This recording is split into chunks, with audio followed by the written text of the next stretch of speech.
नमस्कार, मी लतिका महाराष्ट्र रेसिपीमध्ये मी तुमचं स्वागत करत आहे। आज मी तुम्हाला साबुदाण्याचे सांडगे बनवून दाखवणार आहे, पण त्याआधी चॅनलला सबस्क्राइब करा आणि बेल आयकॉनवर क्लिक करा। त्यासाठी बघा, साबूस तांदूळ मी रात्रभर भिजत घातले होते आणि एकदम बघा असे भिजवायचे, पाणी जास्त घालायचं ह्याला। जर तुम्हाला कुणाला साबूस तांदूळ कसे भिजत घालायचे, काय करायचे, कसे साबूस तांदूळ घेतले पाहिजे त्याची पण व्हिडिओ मी अपलोड केलेले आहे। असे चांगले भिजले की नाही की सांडगे चांगले होतात। तर हे 250 ग्रॅम साबूस तांदूळ आहेत आणि मी पाणी जसं साबूस तांदूळ आहे ना त्याच्यापेक्षा 4 बोटं पाणी मी जास्त ठेवलं तर त्याच्यामुळे असे मोकळे मोकळे बघा एकदम झालेले आहेत। सांडग्यासाठी आपल्याला एक कच्चा बटाटा मोठ्या आकाराचा पाहिजे आणि 2 बटाटे मी शिजवून घेतलेले मीडियम आकाराचे, तिन्ही मिळून 250 ते 300 ग्रॅम आहेत बटाटे। मीठ घेतले, मी लाल मिरची कुटून घेतलेली आहे आणि हिरवी मिरची पण मी कुटून घेतलेली आहे। वाडगं घेतलेलं आहे आणि त्याच्यामध्ये मी खिसणी घेतलेली आहे। खिसणी जरा मोठ्या आकाराची घेतलेली आहे, मोठ्या आकाराची असावी आणि आपण हे मोठे मोठे असं खिसून घ्यायचं। असे पडले पाहिजेत बघा मोठे एकदम। बटाटा बघा मी खिसून घेतलेला आहे, असा लांबडा लांबडा खिसायचा, जेवढा मोठा खिसता येईल ना तेवढा खिसायचा, जरा जाड असावा म्हणजे जे सांडगे आपण तळतो का नाही तर त्याच्यामध्ये हा बटाटा तसाच राहतो आणि एकदम छान असा चवीला लागतो। तर ह्याला स्वच्छ धुवून घ्यायचं एकदा। बटाट्यांमध्ये बघा मी पाणी टाकलेलं आहे, तर हे धुवून घ्यायचं चांगलं, धुतलं की नाही म्हणजे ह्याचं बघा हे पाणी असं जे निघालेलं आहे चिकट चिकट ते निघून जातं स्वच्छ। ते एकदा दोनदा धुवून घ्या पहिलं स्वच्छ। 2 पाण्याने बघा मी स्वच्छ धुवून घेतलेले आहेत बघा, कसे लांबडे लांबडे आणि जाड जाड। ह्याच्यापेक्षा जरी तुमच्याकडं जाड खिसणी असेल ना तरी तुम्ही खिसा, चांगले होतात। एका टोपामध्ये बघा मी पाणी गरम करत ठेवलेलं आहे आणि पाणी चांगलं कडक गरम झालेलं आहे। तर आपल्याला त्याच्यामध्ये हे बटाट्याचे खिसलेले आहेत, हा खीस बटाट्याचा तो टाकायचा आणि आपल्याला फक्त हा 2 मिनिटासाठी फास्ट गॅसवर ठेवायचे। 2 मिनिटात आपल्याला लगेच हे पाणी त्याचं नितळून काढून घ्यायचं आहे। 2 मिनिटं झालेले आहेत बघा, तर आपल्याला हे 50% शिजवायचं आहे बघा, लगेच तुटला पाहिजे। आता हा आपण काढून घेऊया, एका चाळणीमध्ये काढून घ्यायचं की जेणेकरून हा पाणी पूर्ण नितळलं पाहिजे आणि एका एक जर पडला ना तर तो जास्त शिजला जातो। ती लक्षात ठेवून तुम्ही चाळण घ्या आणि त्यामध्ये काढून घ्या। पाणी बघा पूर्णपणे मी नितळून घेतलेलं आहे आणि असा पसरून ठेवायचा, कारण असा जर एका एक जर राहिला ना तर तो शिजून जाईल, त्यामुळे असा पसरायचा चाळणीमध्येच। 2 वाडगी घेतलेली आहे, तर मी तुम्हाला 2 प्रकारचे करून दाखवणार, एक हिरव्या मिरचीचं आणि एक लाल मिरचीचं। तर हे मी दोन्ही अर्धा अर्ध करून घेते बघा, किती मस्त असं झालेले बघा, असे भिजले पाहिजेत जेणेकरून आपल्याला हे ना सांडगे मस्त असे होतात।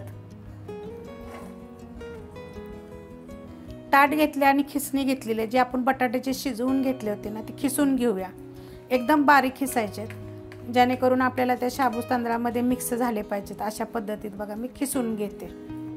बटाटे बघा दोन्ही पण मी खिसून घेतलेले आहेत बारीक चांगले। आता ह्यातले दोन्ही आपल्याला अर्धे अर्धे करायचे आहेत की दोन्ही ह्याच्यामध्ये आपल्याला टाकायचे आहेत, त्यासाठी दोन्ही जागी अर्धे अर्धे करून घेऊया आपण। तुम्हाला अजून एक गोष्ट यातली सांगते, आपण एकच बटाटा खिसून हे केलेला आहे, शिजवलेला आहे, थोडासा वाफलून घेतलेला आहे पाण्यामध्ये। तर त्या जागी तुम्ही जरी 2 बटाटे घेतले आणि 1 बटाटा जर शिजवून घेतला पूर्णपणे असा खिसून तरी चालू शकते, छान होतं। जर तुम्हाला जास्त प्रमाणात जर असे बटाटे वरती खायचं असेल ना तर ते मस्त असं होतं बघा। आता ह्याच्यामध्ये बघा हिरवी मिरची टाकणार आहे, तर तुम्ही तिखटाप्रमाणे टाका। मी 5 मिरच्या बारीक कुटून घेतल्या होत्या, छोट्या छोट्या आकाराच्या होत्या आणि ह्याच्यामध्ये बघा ही लाल मिरची मी कुटून घेतलेली आहे ती टाकणार आहे। जर तिखट असेल का नाही तर खायला बरं वाटतं, नुसतं मिठाचं जरी पाहिजे असेल तर तुम्ही नुसतं मिठाचं पण करू शकता। चवीप्रमाणे मीठ थोडं कमीच टाकायचं, कारण सुकल्यानंतर ना जास्त होतं मीठ मग। आता हे चांगलं मिक्स करून घेऊया, हे चांगलं मिक्स करून घ्यायचे आपल्याला। तर काय होतं माहिती आहे का, मग जर तुम्ही हे जर चांगलं जर मिक्स केलं नाही दाबून दाबून तर हे साबूस तांदूळ सुकल्यानंतर तुम्ही तेलात टाकल्यानंतर वेगवेगळे होतील। त्यासाठी बघा जेवढं होता होईल एवढं बघा हे असं हातानं दाबून घ्यायचं आणि मिक्स करायचं असं चांगलं बघा। अशा पद्धतीत बघा चांगलं दाबून मी मिक्स केलेलं आहे, जेवढं होता होईल एवढं मिक्स करा। आता ह्याच्यामध्ये जर तुम्हाला जिरं टाकायचं असेल तरी तुम्ही जिरं टाकू शकता, कोथिंबीर टाकायची असेल तरी कोथिंबीर टाकू शकता, तुमच्या आवडीप्रमाणे टाकू शकता। आता ह्याच्यामध्ये जो आपण हे करून घेतला होता बटाटा जे मी नितळून घेतलेला आहे बघा, चाळणीत ठेवला तर हा टाकायचा. आता अर्धा अर्धा केलेला आहे मी दोन्हीला पण. आता हे असं का टाकले तुम्ही? आता मला म्हणाल की हे असं का टाकले, तर हे काय होईल माहिती आहे, ज्या टायमाला आपण हे तळू ना त्या टायमाला हे तळताना ना हे बटाट्याचं वरती उभं राहतं, एकदम छान लागतं, कुरकुरीत असं मस्त लागतं. मिक्स करून झालं आहे बघा, असं चांगलं बघा एकजीव झालं पाहिजे असं मिक्स करायचं. आता आपण दुसरं करून घेऊया. आता हे आपण दुसरे मिक्स करून घेऊया.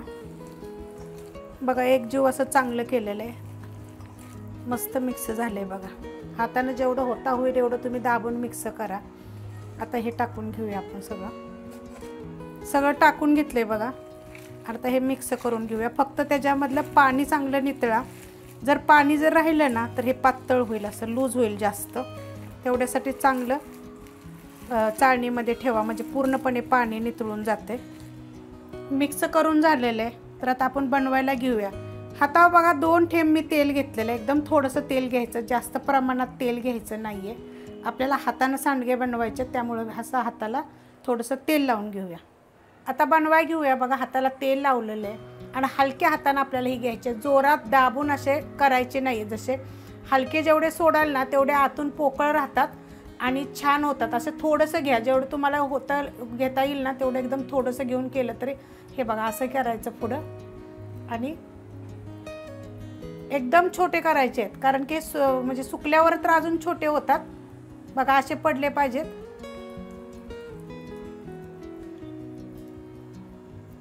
असे एकदम जेवढे छोटा करता येईल का नाही, कारण जे सुकल्यानंतर मोठे होतात, म्हणजे आपण जेव्हा तळू ना त्या टायमाला हे फुलतात छान असे. आता हे एवढे केलेत ना तर सुकल्यानंतर अजून बारीक होतील.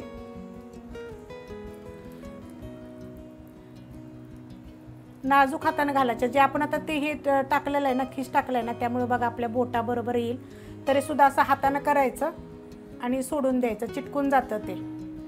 जरी गोल गोल जरी तुम्ही जर केले ना म्हणजे, तर आतपर्यंत बघा ते तळले जाणार नाही. त्या प्लॅस्टिकच्या कागदाला मी थोडंसं तेल लावलेलं आहे, जास्त तेल लावू नका, कारण जर जास्त दिवस राहिलेत का नाही तर त्या तेलामुळे वास येतो. त्यामुळे थोडेसेच करायचे. आता मी हे हिरव्या मिरचीचे केले, तर तुम्हाला मी हे थोडेसे लाल मिरचीचे करून दाखवते.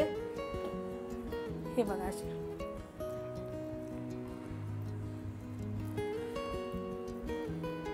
पोकळ पडला पाहिजे, म्हणजे आतमध्ये जेव्हा आपण तेलात टाकू ना तर मस्त फुगतो आणि आतपर्यंत चांगला आपला तळला जातो. हे बघा आता मी अशा पद्धतीने करून घेते आणि 2 ते 3 दिवस उन्हामध्ये सुकवते, नंतर तुम्हाला मी दाखवते. सांडगे बघा चांगले उन्हात सुकवले. 2 ते 3 दिवस चांगले सुकवायचे, म्हणजे चांगले सुकले जातात. एकदम मस्त असे सुकलेले आहेत आणि चवीला पण असे कच्चे खाऊन बघितले तरी छान लागतात. तर आता मी तुम्हाला तळून दाखवते. तेल चांगलं गरम झालेलं आहे, त्यात आपण टाकून घेऊया आणि फास्ट गॅसवर आपल्याला हे करायचे आहेत बघा. आणि छोटे छोटे बनवा. बघा आता किती छोटे होते, किती मोठे झाले आहेत बघा. मस्त असे फुगतात आणि 1 नंबरला झाले आहेत बघा. काढून घेते मी त्या प्लेटमध्ये एका. एकदम हलके होतात आणि चवीला एकदम छान होतात. नुसते जरी तुम्हाला आवडत असले तर मिठाचे बनवले तरी चालतील. बघा किती मस्त झालेले, 3 डबल झालेले तुम्हाला मी दाखवते. बघा हे आणि ह्याच्यामध्ये किती फरक आहे. त्यासाठी छोटे छोटे बनवा, तळल्यानंतर मोठे होतात. ही जर रेसिपी आवडली तर लाईक करा, सबस्क्राईब करा, कमेंट करा आणि शेअर बी करा.